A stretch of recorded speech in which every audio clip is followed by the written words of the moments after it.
Take your life back. Like now. Take it back. I am so sorry I missed our Monday meeting and then I pushed it to Tuesday, and this week's been crazy. So here I am today, Wednesday, doing my live on the subject of taking your life back. So how many of you had this vision of what your life was going to look like? You know, you had the whole picture in mind. You were going to go to school and be successful and have the best job in the world and this great family, and all your dreams were going to come true, right? Everybody had this vision and this dream and belief about what their life was going to look like. Well, hopefully you did. I mean, under some circumstances, some of us really might have been lost right out of the gate and never really knew what we wanted or where we were headed. And that's okay too, because there's things that happen. There's mental disorders, there's depression, there's anxiety, there's situations that occur when we're little. There's some people have been abused, and that has definitely altered your ability to have the big dreams. Hopefully you still had dreams, whether you've been through the ringer or not, because the good news is no matter what your story is, no matter what you've been through, you have a choice today to take your life back, to take your power back, and to have your absolute best life ever right here, right now. You just need a mentor to show you how to get there, and you need to be open-minded to hear how to do it and be willing to take those action steps to get there. So here I am. A little bit about me. I'm Kathy McKnight. You can learn more about me on my website, kathymcknightinc.com. Feel free to schedule a discovery session. I'd be happy to talk to you if there's anything going on where you'd like a little push or some motivation, or let's see if I can help you develop a strategic action plan individualized to your specific needs to help you get to your goals quicker and faster than you would do it on your own. I know for me, I've had coaches my entire life, mentors that have been where I want to go. They know the way and they show me the way, and I get there quicker because I'm just like that. I want it now.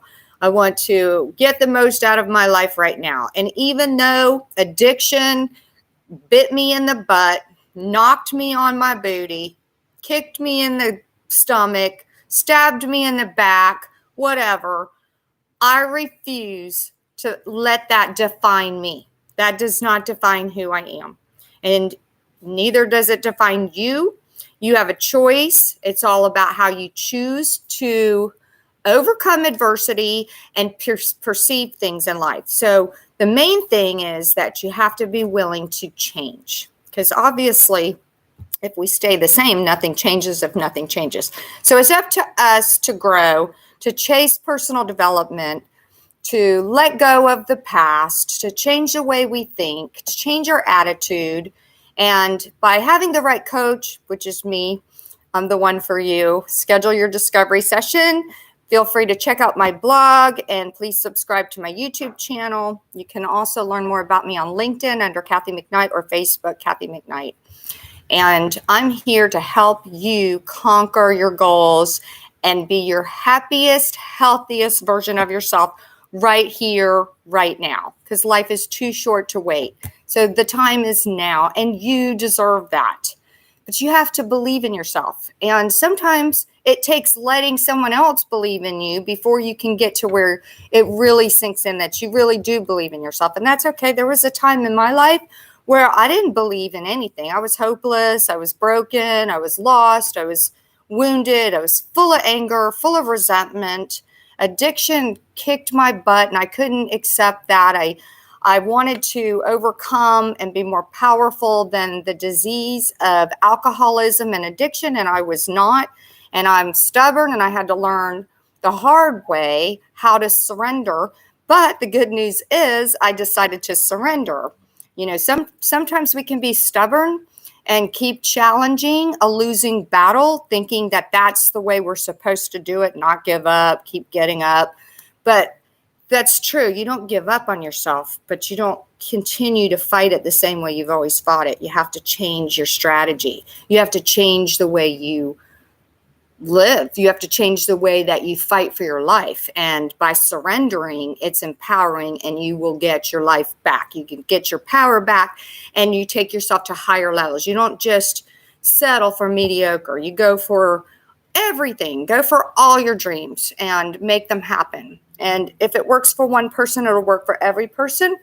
You just have to trust the process and allow somebody to walk you through it and how to get there. So today I just wanted to share with you that, as a kid, I had a great childhood. I played sports. I was a cheerleader, come from a great family, and my childhood wasn't perfect, but it was very good. I had no idea that when I picked up a beer, that it would eventually take me down a road that nearly killed me. Because for a long time, it was a blast. It was fun. It's what everybody did. And I had a lot of fun, and I maintained responsibility and went to college, got a great job, was successful. So all through those years, I was in denial because all the things that weren't going well for me, I would just brush them under the carpet until eventually you keep stacking trauma and negative experiences and failures and abuse and all these things on top of each other. Eventually, you're going to crash and burn, just like I did. And I'm glad I did, because if I hadn't, I wouldn't be who I am today, and I wouldn't really have an understanding of things the way I do today. So what a gift it is to be an addict. I couldn't be happier. You got to get out of your comfort zone, okay? And that's not easy. It's a lot easier to stay in your little circle, stay around your same people all the time, stay comfortable.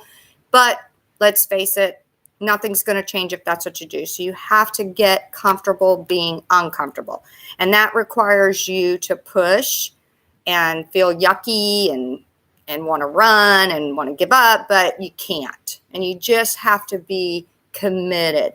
You have to be committed to growth. You have to be committed to that dream. So get the vision.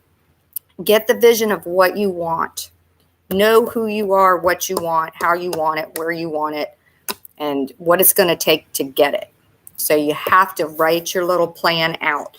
Write the vision. Paint this picture. Okay. Well, I want this type of a relationship. I want it to be intimate. I want it to be respectful. I want it to be loving and kind and a two-way street, give and take. I want us to be friends, best friends, and I want to do for each other. I want to be honest and trustworthy and lift each other up and push each other to be our best. Okay, picture what you want, and then don't settle for anything less. So you don't have time to waste. So if you're dating or if you're in the wrong relationship, you need to get out of it. I can say that I would be further on right now had I not stayed in situations that I stayed in. But that was my lesson to learn, and I had to delve deeper into me. Why am I staying? So it's always about looking within to understand our weak spots, to understand our sticking points, to understand ourselves. We have to know, we have to be honest. We have to know what it is we're doing and why. Okay, and that's where you overcome something that may at one time have a hold on you.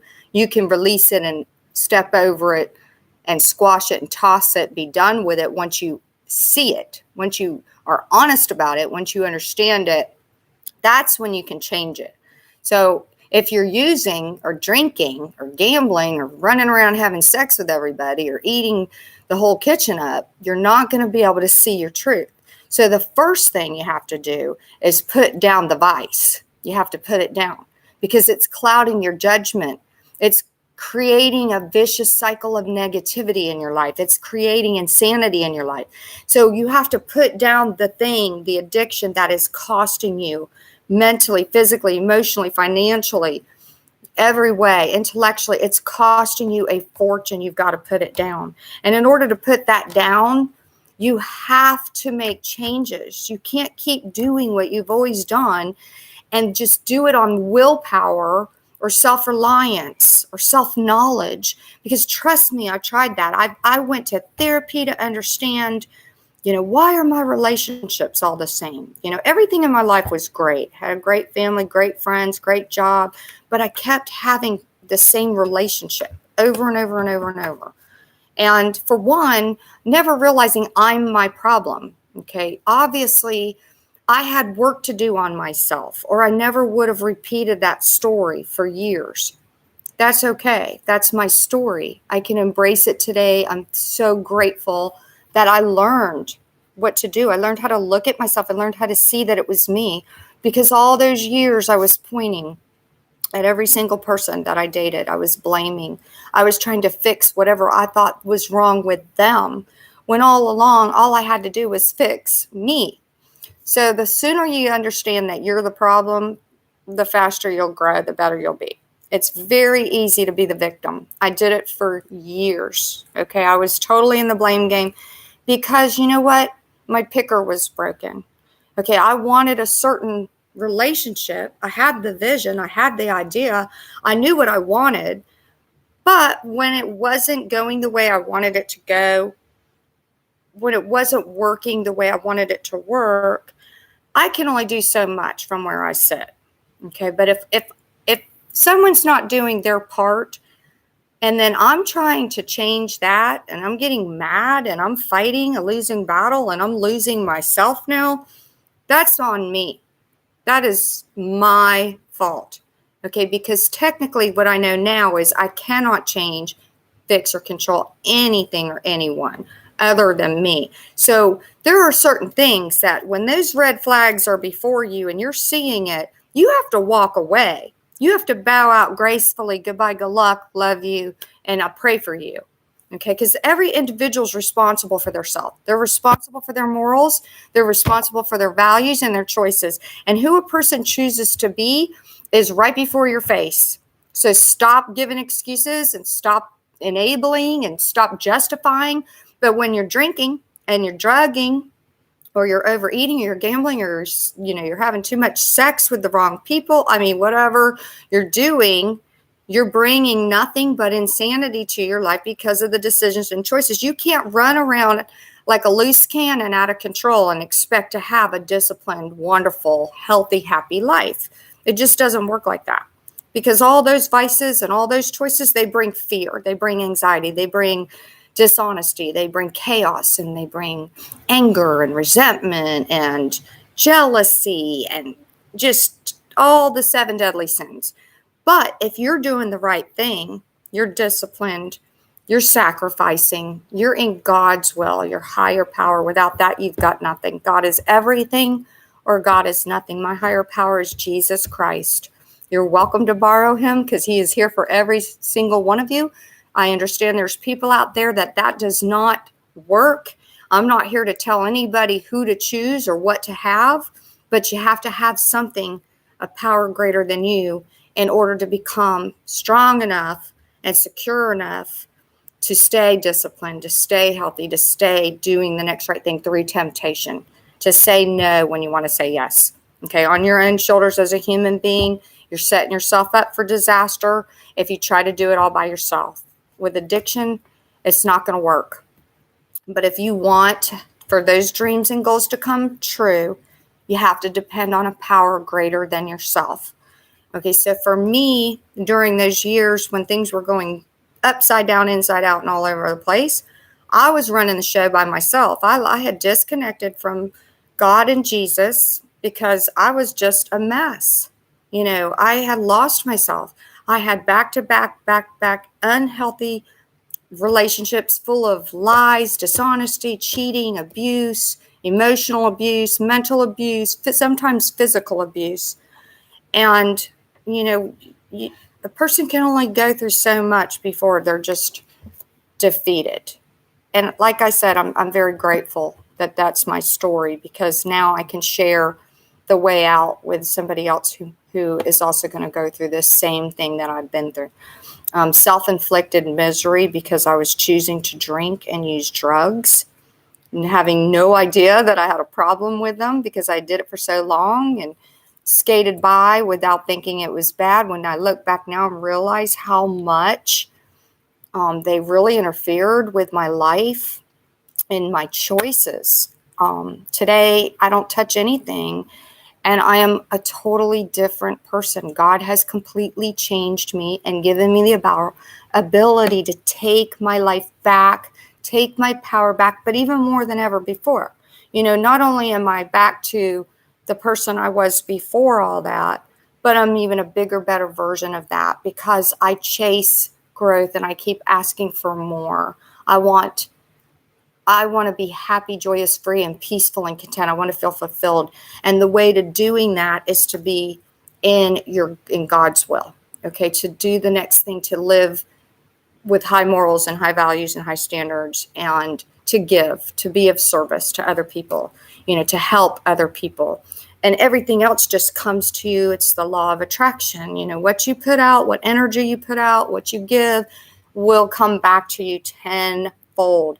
All the things that I was worried about when I was in the throes of it, my children, my God, what kind of life are they going to have? They've got a mother who's completely not okay, and that was part of what gave me the power to fight, because I couldn't do it for myself at that time, but I was darn sure getting back up for them, that they didn't ask to be born and come into this world and have to deal with alcoholism and addiction and the nightmares that it brings into the family. So I just kept saying, show me the way, show me the way. This is the vision. This is who I want to be. This is what I want it to look like. It's progress, not perfection. I don't ever want to even think of perfection. That is just completely abnormal, whatever normal is, but perfection does not exist. Progress, progress, progress. And then it's okay. We're going to fall down because that's what we do. We're going to slip. But then you just learn from it. You learn from the mistakes. I didn't learn. I kept repeating them because I was active in my addiction. I cannot learn anything until I put down the destroyer. So that is a must. And then to get the guidance to have a support group, 12-step program is what worked for me because it showed me that every problem I have, every stinking thinking thought, every fear-based thought, every situation that I wanted the outcome to be a certain way, every time I tried to take control of something, every time that I was worried that this wasn't going to happen, or back in the I'm not good enough mindset, because I had that tape playing for so many years, because to be good enough, I had to be straight A. I had to have $1 million. I had to have the best of everything. I had to have the perfect marriage, and all these things was what was good enough for who? Okay, get rid of the tape. Step on it. Get rid of the voices of those before you who may have said the wrong thing because they darn sure didn't do it on purpose. Forgive. That's the key. And you will take your life back. You will take your power back. And all you have to do is just decide to do it. Just give yourself a chance and stop telling yourself why you can't, and think about why you can, and believe. And if you don't believe, pray for the willingness to believe. That's, prayer, sleep, exercise, nutrition. Those are all action steps that you have to take. You put down the vice one day at a time. You have somebody help you stay strong and help you to overcome, the temptation of wanting to pick it up. And you just take one step at a time, one day at a time. And all of a sudden, things are going to turn around for you. And as far as like exercise and nutrition, they make you strong. They make you stronger. Okay. And when you feel stronger, you are stronger. And when you're stronger, you're more confident and you're more trustworthy because you're taking care of yourself. Now you feel good. And so you're going to keep going. You're going to be stronger and stronger. It gives you the ability to lay out those healthy boundaries. You got to exercise your mind, your body, and your soul. Okay, so mindset exercising is to do powerful readings. Stick around powerful winning people. Power isn't about money. Power is about positivity. Power is about kindness and about love. Stick around the people who walk their talk. That's power. Power, exercise your body, to go for walks, eat clean, take care of your body, sleep. And then mind, body, soul. Your soul is your prayer, your meditation. How are you connecting to your higher power? Are you reading spiritual readings? Are you listening to spiritual gurus to tap into that higher power that gives you human superpower? That's what you have to do. Mind, body, and soul health squashes addiction. And not only will you take your power back, but you're going to be happier and healthier than you've ever been in your entire life. I promise you it works. If you need help, feel free to go to my website at kathymcknightinc.com, schedule a discovery session, and I would love to help you get there. You got this. I believe in you. Thanks for joining me, and have an awesome 4th of July. Rock that smile. Bye.